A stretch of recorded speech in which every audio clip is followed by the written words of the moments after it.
Hello friends, नमस्ते। आज फेरि म तपाईहरु समक्ष एउटा अर्को अनबक्सिङ भिडियोको साथमा उपस्थित भएको छु। आज म एप्पल कम्प्युटर MacBook Pro को ट्रान्सपेरेन्सी कभर केसको अनबक्स गर्दै छु यस भिडियोमा।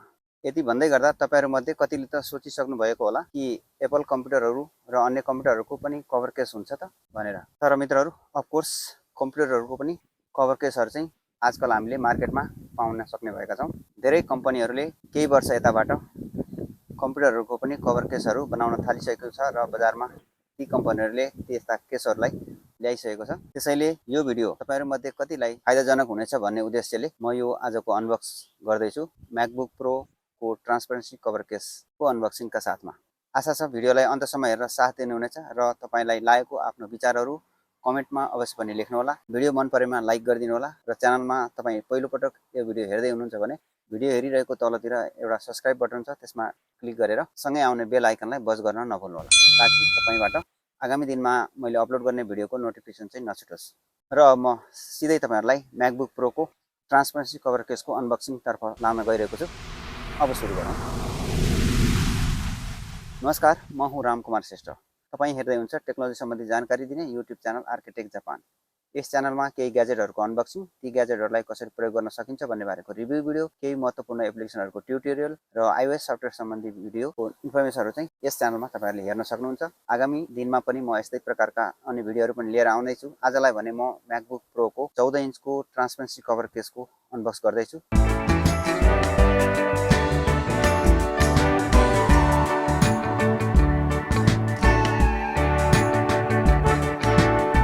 अब यो हेर्नुस्, मैले अनलाइनबाट अर्डर गरेको MacBook Pro 14 इन्चको कभर जसले MacBook कम्प्युटरलाई बाहिरी चोटपटक, स्क्रैच र दागहरू लाग्नबाट बचाउन मद्दत गर्दछ।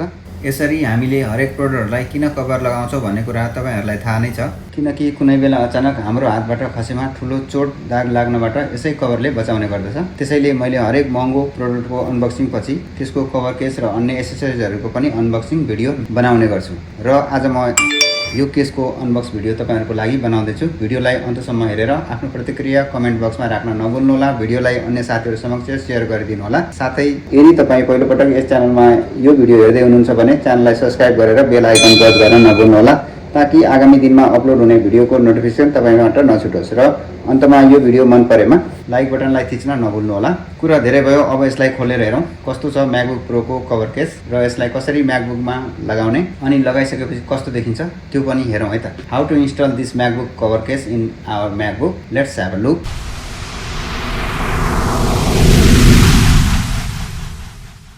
र यहाँ मसँग यो मैले मगाएको केस, यसलाई खोल्नको लागि चाहिँ यहाँबाट यो पुल ट्याब दिएको हुन्छ, यहाँबाट यो धागो जस्तो अहिले चुनिएको छ, यहाँबाट यसलाई खोल्नुपर्ने हुन्छ।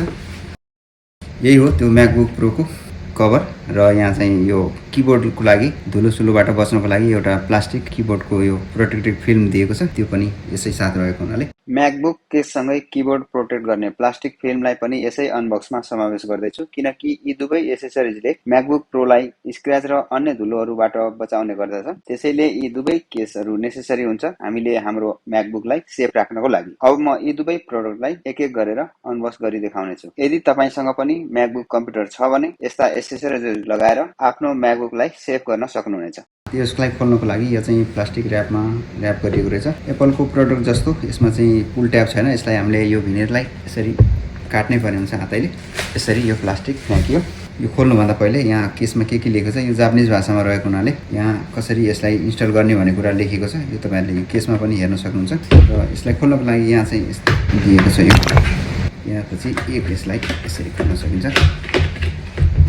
यो चाहिँ अनबक्सिङ प्रोसेसिङ हो, तपाईहरुले यो हेर्न सक्नुहुन्छ। र यहाँ निवासोको एउटा प्याकेट रहेको छ, यसमा के छ हेरौँ। अनबक्सिङ त्यो हेर्नुभन्दा पहिले यसमा चाहिँ वाइपिङ गर्ने क्लिनिङ वाइप दुई टाइपको, एउटा वेट र एउटा ड्राई रहेको छ। त्यसै गरी एउटा यो कपडा दिएको छ यसलाई वाइप गर्नको लागि, र यो एउटा कार्ड भइहाल्यो। यसबाहेक यसमा के छ हेरौँ। अनि केही पनि छैन। र यो केस भयो, यो केस चाहिँ यस्तो छ, यसलाई पनि प्लास्टिकमा र्याप गरिएको छ। यो बाहिरपट्टिको भाग हो जुन हामीले ल्यापटप खोलिसकेपछि यो देखिने। यसमा पनि दुवैतिरबाट प्लास्टिकले अहिले लगाइएको छ, यसमा स्टिकर र MacBook Pro मा लाउने बेलामा यो चाहिँ हटाउनु पर्ने हुन्छ।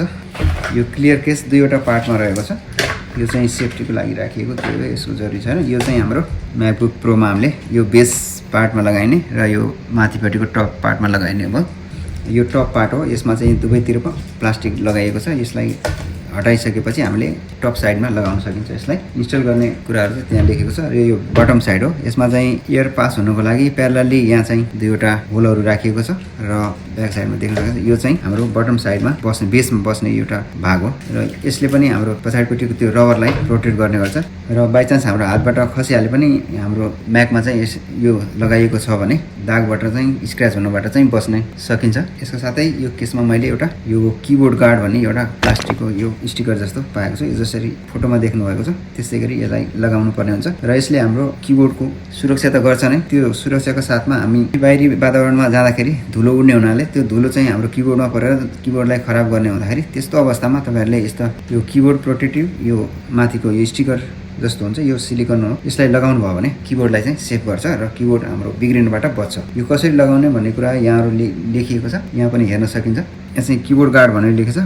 Protective keyboard against grease and spills. यो सबै कुराहरु हेरेर हामीले चाहिँ हाम्रो आफ्नो म्याकबुकलाई स्क्रैच हुनबाट बचाउन सकिन्छ र किबोर्डलाई धुलोमुलोबाट पनि बचाउन सकिन्छ। यसलाई खोल्नको लागि चाहिँ यो भागलाई चाहिँ तान्नु भनिएको छ। यो हो म्याकबुकको किबोर्ड सेभ गर्नको लागि बनाएको यो सिलिकन यो प्लास्टिक स्टिकर जस्तो माथिबाट लगाउन सकिन्छ यसलाई सिटको रूपमा। र यो चाहिँ अमेरिकन भर्सनको किबोर्ड भएको हुनाले यस्तो यो दिएको हुन्छ। यो जापानिज भर्सन छ भने यो दुईवटा एकै ठाउँमा जोडिएको कम्बाइन्ड की हुन्छ, त्यस्तो छुट्टै पाउन सकिन्छ। यो चाहिँ मैले इङ्ग्लिस भर्सन मगाएको हुनाले यसरी आउँछ।